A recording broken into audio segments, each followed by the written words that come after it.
What's up, everybody? It's your boy Greg, and get a lot of questions in regards to hauling a camper and kayaks, and what does it take, and what's my setup, man? Everywhere I go, I get questions on this. So you want to kind of address it, man. Get ready to do a 3-tournament deal. Be traveling to Lake Murray, then to the Harris Chain, and then to Santee Cooper. So anyway, want to just show you the setup, man. First of all, you got to start with power, right? I actually upgraded to the old Toyota Tundra.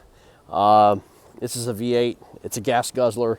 It gets about 8 miles a gallon, thereabouts, on the haul. So what's important, guys? Look, man, I love my Old Town Sportsman, and man, it's a heavy yak. I'm gonna be honest with you guys, it's a heavy yak, and you gotta have something that's gonna support it. And so I got the Yakima dual bars, kayak bars on there, and you know, got the straps and everything else, man. How I strap it is kind of a local strap, kind of wrap around the bars, and get the Yak Attack straps. They're awesome, and you know, kind of both sides, and then just pull them tight together, and it ain't going nowhere, man. I go about 80-ish miles an hour even hauling, and man, that thing is snug tight on there, man.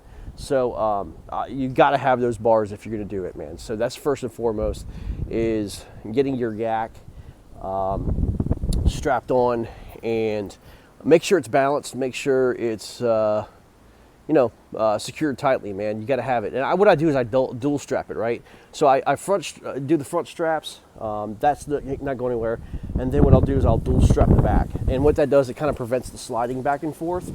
And it's so important, man, because you have to be able to have room when you hook up your camper.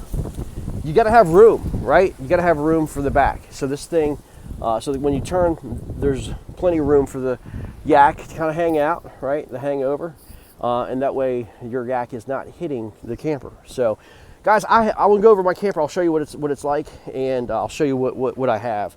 Kind of the Class A style hitch.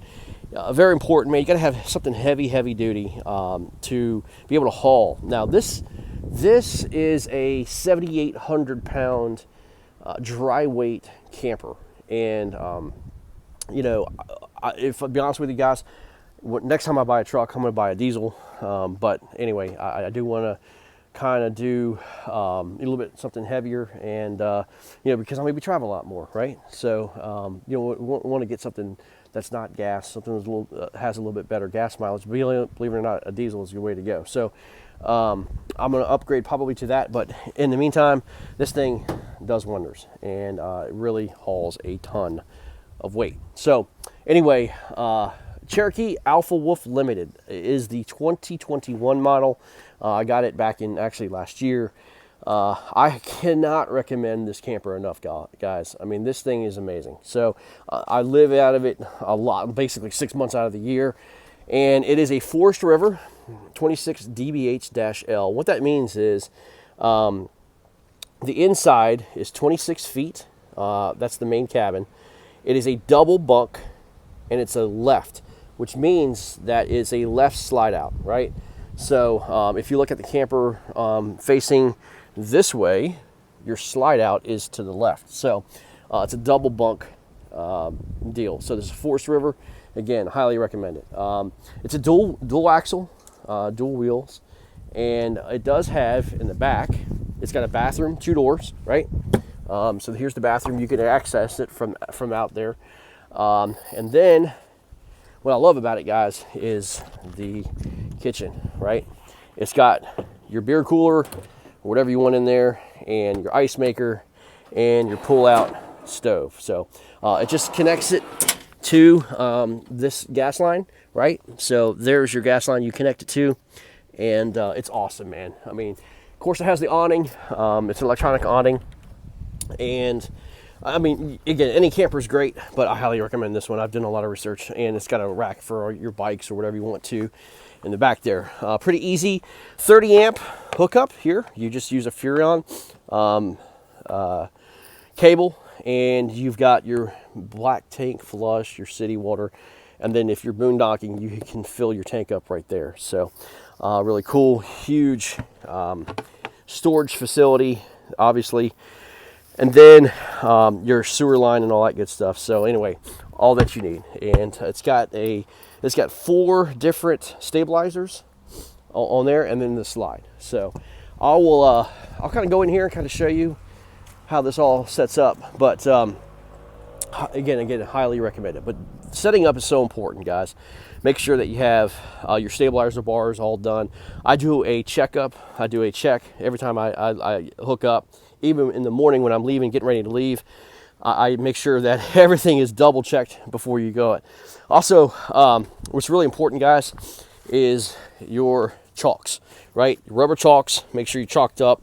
And then when you pull out, make sure you get your chalks, man. I have actually pulled out and forgot the chalks were there. And yeah, you run over them. So anyway, but it's pretty easy once you guys get in the flow of doing the traveling thing.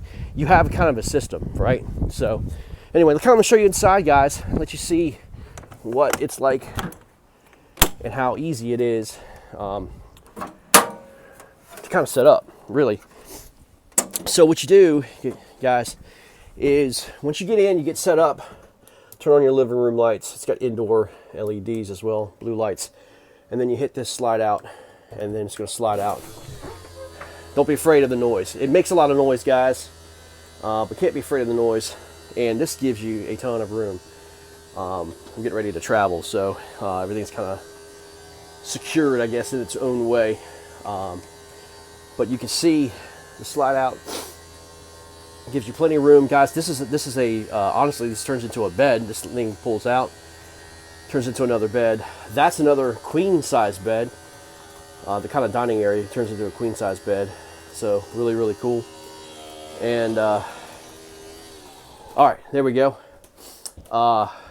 Full size kitchen, full size refrigerator and freezer and all that good stuff. It's a mess in there, so don't worry about it. Microwave, double bunk. Some guys will be staying with me this week.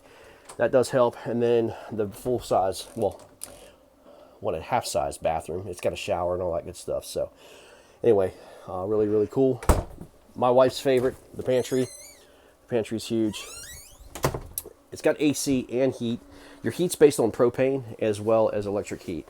And spring months are coming, but it does have a cool little fireplace.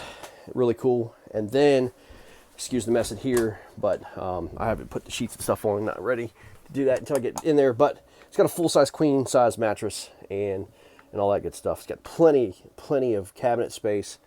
And man, it's really easy to set up. And again, man, plenty of room, guys. Plenty of room. So I recommend, honestly, guys, if you're going to do this, I recommend no less than 30 feet if you're going to do a camper. If you're going to be living on the road, 30 feet is the way to go. This one's like 30.5 feet. But again, this is the Cherokee Alpha Wolf 26 DBH-L. And again, it's great. It's called the mink model because it doesn't have the brown finish. It has the mink finish. So again, this turns into a bed. You take this table off.